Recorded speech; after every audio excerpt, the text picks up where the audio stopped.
Vlora do të ketë kampusin më të madh të shkollave profesionale në rang vendi. Pritet që në ambientet e shkollës industriale Pavarësia të ndërtohen 3 godina që do të jenë moderne dhe funksionale. Një prej tyre do të jetë godina e shkollës tregtare, një godinë tjetër do të shërbejë praktikave profesionale. Drejtori i shkollës industriale Pavarësia, Gentian Boçi, thotë se projekti parashikon ndërtime moderne dhe bashkëkohore. Është godina që do shërbejë për shkollën tregtare. Është një godinë që lidh 2 godinat, por ndërkohë do jetë brenda saj do ketë palestrën, do ketë salla të reja dhe për shkollën tonë, bibliotekë, ambiente që i shërbejnë rritjes së cilësisë së mësimdhënies në shkollë, po dhe të edukimit.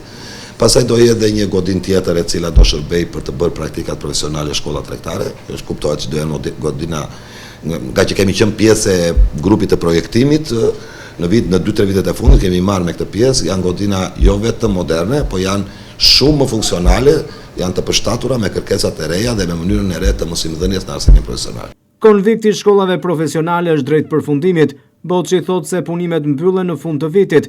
Kampusi nuk ka nevojë për një konvikt të ri, pasi disa nga nxënësit e këtyre shkollave akomodohen në banesa me qira. Konvikti mbaron besoj në muajin dhjetor, do dorëzohet apo në muajin janar dhe është në funksion të nxënësve. Është drejt përfundimit, rikrucioni total dhe kur themi total deri te sistemi ngrohjes dhe i ftojes.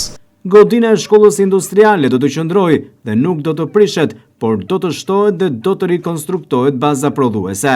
Godina këtu do të qëndrojë, do rikonstruktohet, do ketë një shtesë të godinës për të përshtatur hapësirat në varësi të numrit të nxënësve dhe veç kësaj pastaj do bëhet një rekonstruksion total i bazës prodhuese, i cili për mendimin tim është gjëja më kryesore që i duhet shkollës industriale për të përshtatur ambientet që ne kemi faktikisht të viteve 70 që kur është ndërtuar shkolla, në ambiente moderne të përshtatshëm me jo vetëm me profesionet e reja, po dhe me kërkesat e reja të nxënësve, me hapësirat, me vëllimin, po njëkohësisht edhe të përshtatur me mënyrën e re se si punohet sot në ndërmarrje, duke pasur parasysh ndarje në poste pune dhe disa gjëra të tjera që lidhen me profesionet. Kampusi i shkollave profesionale në Vlorë do të ndërtohet me faza, por do të jetë gati dhe i përfunduar brenda 5 viteve. Kampusi është me faza sepse ne do vazhdojmë, ne nuk duhet të prekim procesin mësimor në shkollën industriale. Procesi mësimor duhet vazhdoj i paprekur derisa të marrojë gjithë investimi dhe kjo është arsye që investimi do shtrihet në faza, po unë besoj se brenda një periudhe 4-5 vjeçare çdo gjë do jetë mbyllur dhe ne do kemi në qytetin tonë kampusin më të madh profesional në Shqipëri, pasi dhe investimi është i tillë i cili parashikon që ky të jetë kampusi më i madh në Shqipëri.